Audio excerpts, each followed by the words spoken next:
What's up, guys? This is JTQ9 of Ssx1, and welcome back to the channel. Season 44, war number 3 against F and G.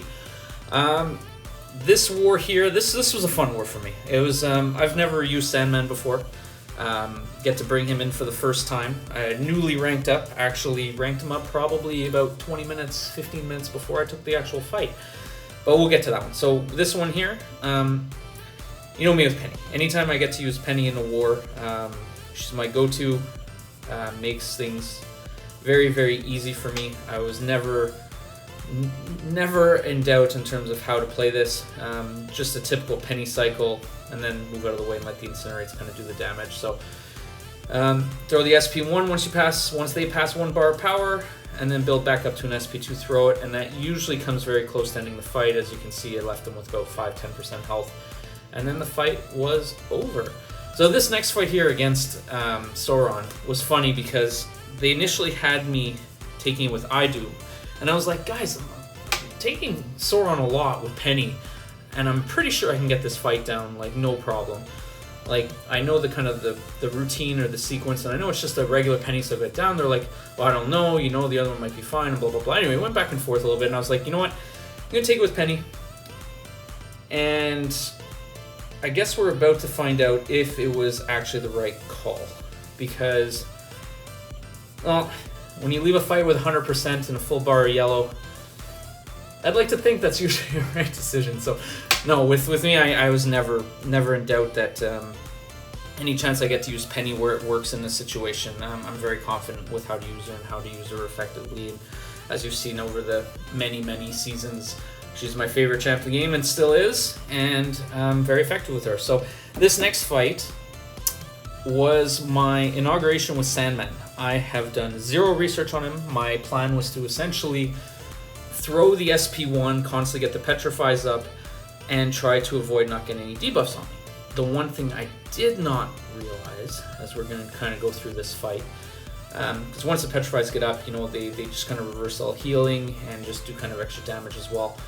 I did not realize that I should not have pushed her to an SP2, because what that did is that now sent her unblockable for the remainder of the fight. So,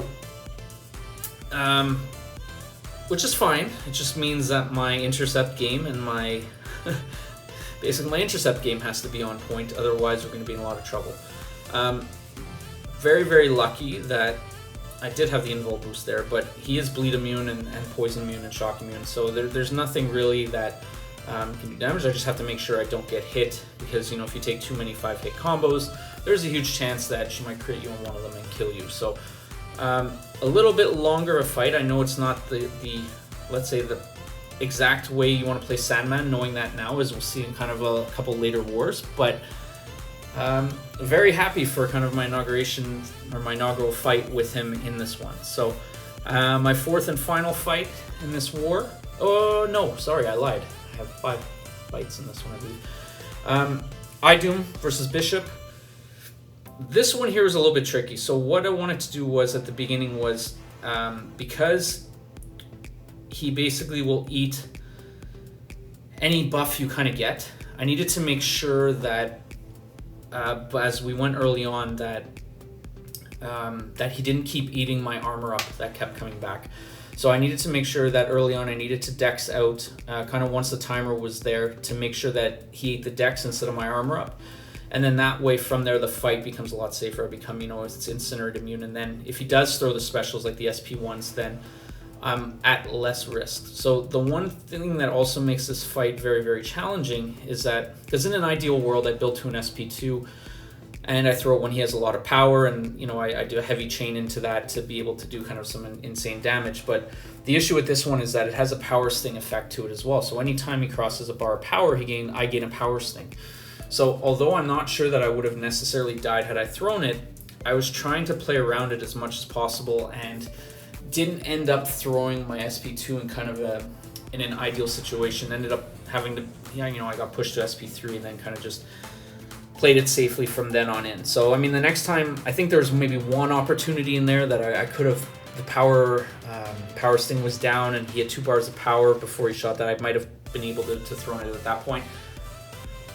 but I missed it, and just because I was trying to focus on too many things, and King, I just was worried about not taking hits. So anyway, he was down, which is always good. I was very happy with that, and the next time I take that, I'll kind of approach it a little differently. And then now we got this Korg as the next fight. So the one thing that I remembered from Battlegrounds when I was trying to do this exact matchup was that with Korg, I couldn't power drain him with kind of the usual SP2 way. And I believe I tested it here just to see that he wasn't being power drained at all. So I wanted to make sure that I wasn't going to throw it when he had too much power, just so I didn't push him to SP3 and then potentially something get wrong. So for me, this I've fought Korg a lot. Not really concerned. I think I might have messed up once or twice here and there, and he got some shots in, but for the most part, I'm very comfortable dexing his Special 1. Special 2 is obviously a lot easier to deal with, and because of the energy damage, I'm not taking any kind of recoil or oh my gosh, I can't even think of the word right now. But anyways, the thorns damage coming back. So a little bit longer of a fight because he wasn't doing kind of the big damage that I was hoping for, but for the most part, very happy that, you know, I still ended the fight what looks like to be 99% health. So anytime you can end a fight with full bar of power, it means you've done something well, something went clinical. So very happy with the way this war went, and my 5 fights went down. So with this war here, I believe we ended up winning this one again. So our battle group posted only 1 death, and overall we won. Well, we were ahead 10-3 at the time there, but yeah, we ended up winning 13-3. So very, very comfortable win against F&G. And that puts us to 3-0 in the season. Good start, ideal. That usually means that we're going to run into some very, very strong players in the next couple of wars, but 13 fights in, 0 deaths. Season 44 is off to a good start. Thanks, guys. We'll catch you on the next one.